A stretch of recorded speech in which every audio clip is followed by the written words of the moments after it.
just want to do that so I can hopefully better the world in the future. And can you please explain your enthusiasm and interest in being a peer mentor?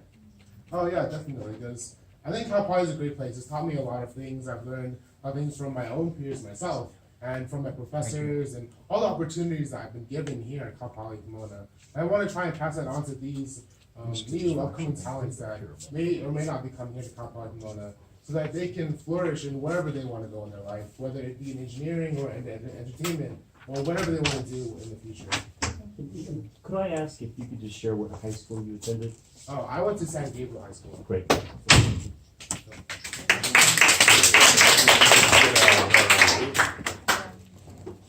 Hi, my name is Caitlin Young. I am a third-year mechanical engineer at Cal Poly Pomona.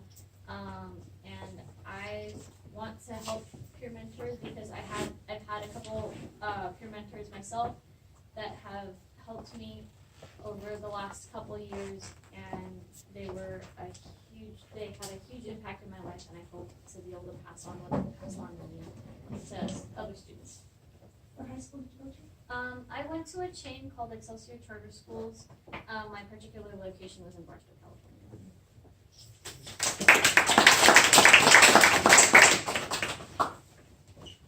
I'm Eloy Rangel. I'm a second-year mechanical engineering student here at Cal Poly Pomona.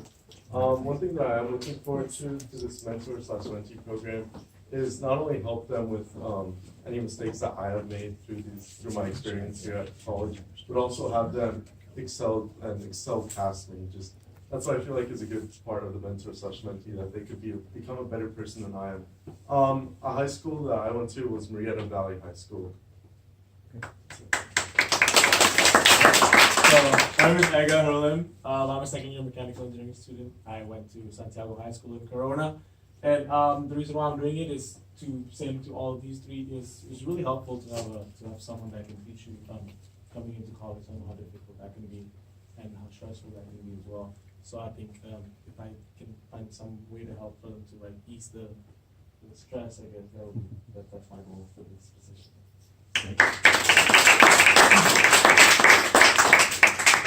Hi, my name is Karen Gerges. I'm going into my second year mechanical engineering major. I went to Rancho Cucamonga High School, and the reason I'm doing this program is because I want to be able to share my experience that I've had this past year and make it easier for you guys to transition, because it wasn't the easiest transition, of course, but I'm sure through this program it would be much swifter and better, of course.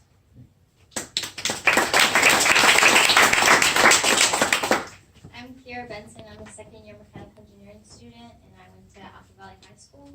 And one thing I want for this program is I want to help give back to the students, because I know college does seem kind of nerve-wracking and stressful because it's your very first year.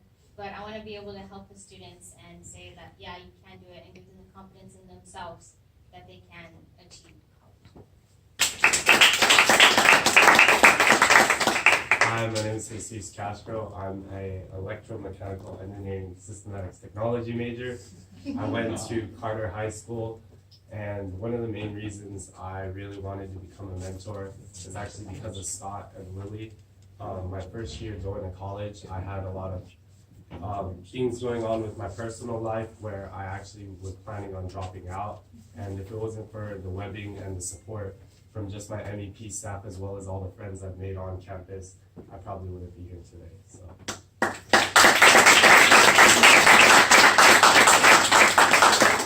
And the mayor has a few words that he likes to share with all of our students. Yeah, and I'll be incredibly brief. As you probably know, elected officials are always very brief with their words. Let me just say this. Long before I became mayor, I was a teacher, and I taught an international baccalaureate program, English. And one of the things I learned is that there's very little stresses in high school. Parents don't put any stress on you, your peers don't put any stress on you, your teachers don't put any stress on you. Well, of course, you know that's not true. There's a tremendous amount of stress. Sometimes it's competition between you and your peers. Sometimes it's incredibly friendly and fun. And sometimes it's just downright mean. I've seen that. And I saw that when I was a teacher at Charter High School. Sometimes there's pressures that your parents place on you. And, you know, sometimes it's not always easy, but deep down they care, right? At least that's what you hope, right? Is that they do care, and they do. And then sometimes your teachers, they see tremendous potential in you and they push you to be your very best. And let me just say this, and I think part of what this program really represents is that you don't have to do it alone. You don't have all the answers. There are gonna be times when you need to reach out to somebody and say, listen, I just don't know. And I gotta tell you that as mayor, that's something that I do all the time. And some people think I know very little. And so that's why I make sure that if I don't know something, I'm gonna ask for help. And if I can just say, if you can just take away one thing, and I think the students who are in college will tell you that when you get to this level, right, no matter how much you may have been able to do it as a student individually, hey, I'm able to do things on my own. When you get to this level, you need the help of everyone. Right? And it's so, so critical. So I really want to encourage you, particularly the high school students who I think are going to go on to be seniors. Correct? Yes. And do you guys have the IB program at Diamond Park? Okay, so you know, the theory of knowledge and yeah, all the oral, the written, right? Okay. But anyways, my point is that it's good that you just acknowledge that you're just not going to know everything, and there's a lot of people who are willing to help. And sometimes it isn't maybe your professor, maybe it's one of your peers, maybe it's a counselor, maybe it's one of these folks that are, and by the way, thank you to the mentors for doing this work. I mean, it's critical that they have some of the slightly older students who are passing on their wisdom. So just want to congratulate you. I know this is the first year for this program, but for those of you who are doing it for the first year, the hope is that this grows beyond Diamond Bar High School. And that in fact it includes, for me, just purely for selfish reasons, students also from Pomona Unified School District, who very much would benefit tremendously from a program like this. And there was a question that was raised during the conversation at lunch, which is this: will the mentors be willing to take on, for example, one or two extra students from school district when we're doing it during the school year? So that is a question that is being raised, and I'm simply out, we're gonna have a conversation here. But if we do that, that will be interesting to see that what happens if we now starting to get engaged with the junior students, that we're reversing it. You engage with them before they get to on campus. Right? Guess who they see when they arrive on campus? Right. They see you. I think that'd be interesting to see. So this is a different perspective we would like to the mentors, and we will continue. And at the same time, it will be interesting now. I want to see how the two cultures clash. Yeah. The Diamond Bar and Pomona. Remember, you guys talked about like doing, right? So it will be interesting. Let's say doing like 3 months from now, 4 months from now, one Saturday we bring you both here. You've gone through this experience that they have not. And see, and then you are now doing a project together, and we want to see the different styles. And you know, it's interesting because there's the cultural exchange. Correct, as it's a well. culture, right. You know, long before I became mayor and after I was a teacher, I co-founded a nonprofit called Bright Prospect that helps primarily low-income students get into colleges all over the country. So schools that you may have heard of: Swarthmore, Amherst, Williams, Harvard, Yale, Berkeley, just to name a few. And so in working with those students, we had kids who went to Yale, for example, and you know they didn't mention they were from Pomona because they wouldn't know Pomona, but they mentioned they were from Los Angeles. And so the first thought was, oh, do you guys have drive-bys all the time, right? Because it's just they associate Los Angeles with a particular cultural experience, right? Oh, you're from Texas, so you must ride horses, right? I mean, it's just you have a perception of a community like Pomona. Diamond Bar is right next to Pomona, and you think, oh, is that what happens in the city? And I think our students become some of the best marketers, right, about what really happens in our city.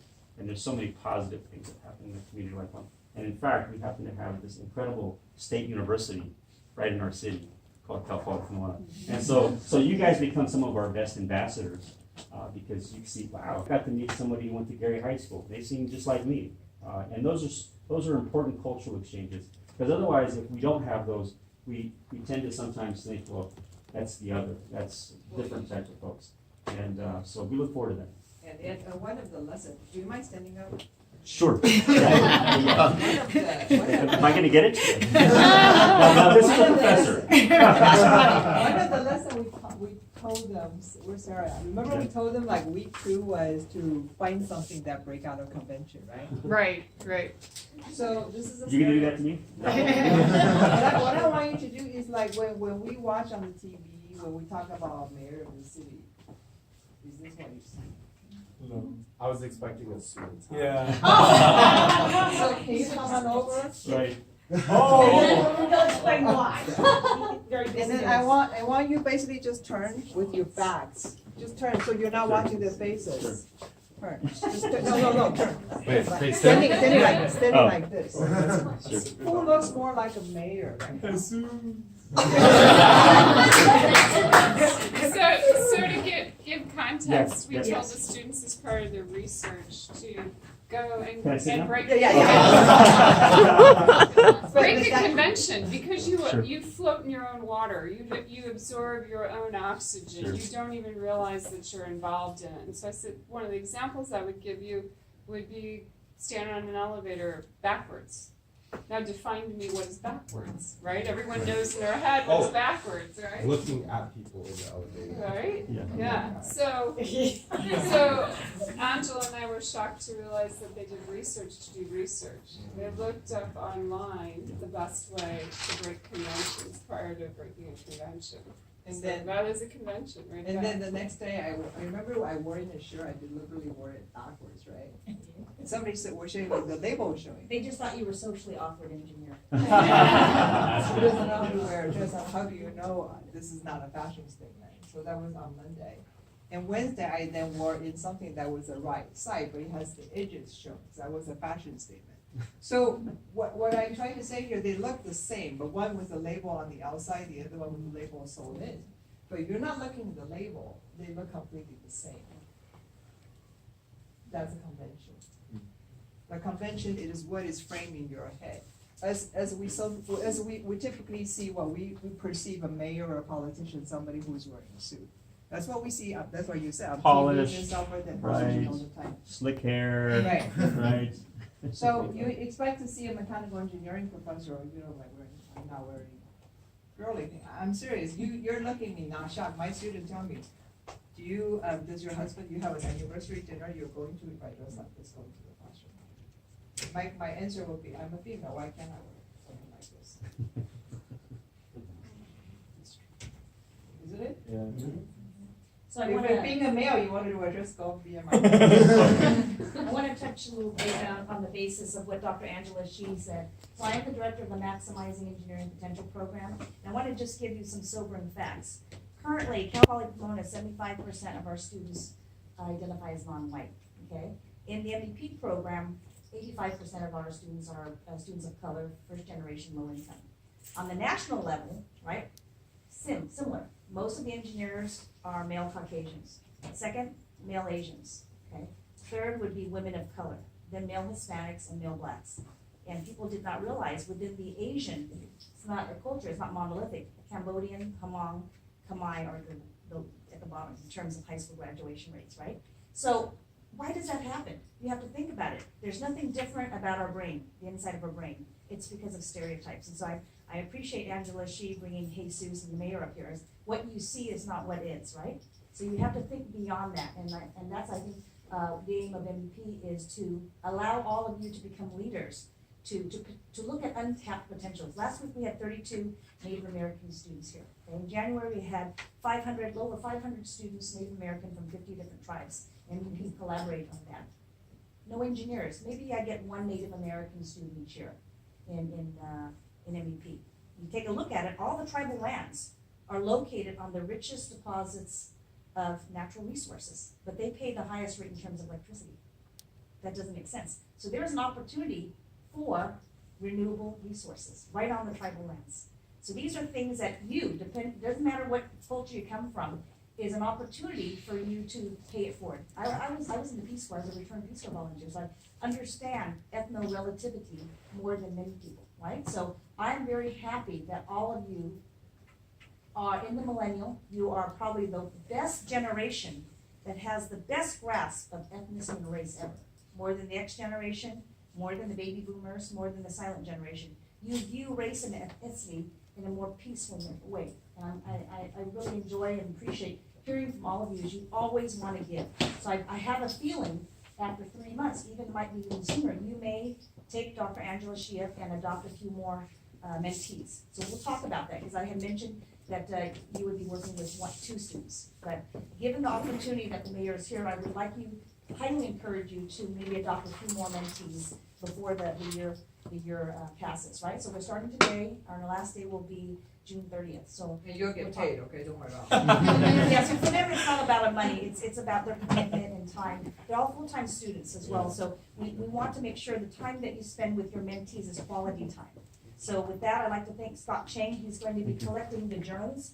So you will have weekly journals, all of you, the mentees and mentors, and Scott will be looking at that, and we're not gonna be printing your journals online, don't worry about it. It's for us just to take a little temperature of everything's going, okay? So I think, I wanna thank you on behalf of Dr. Shea and Dr. Myers, and also, who else is here? Donna's here as well. This wonderful program, I think Donna wants to have a group photo next, so thank you, everyone. I don't know what the time frame is for the mayor, but I wanted to be sure we had a group picture before you had to leave. Sure, no, we have time. And we have time. thought Yeah. possibly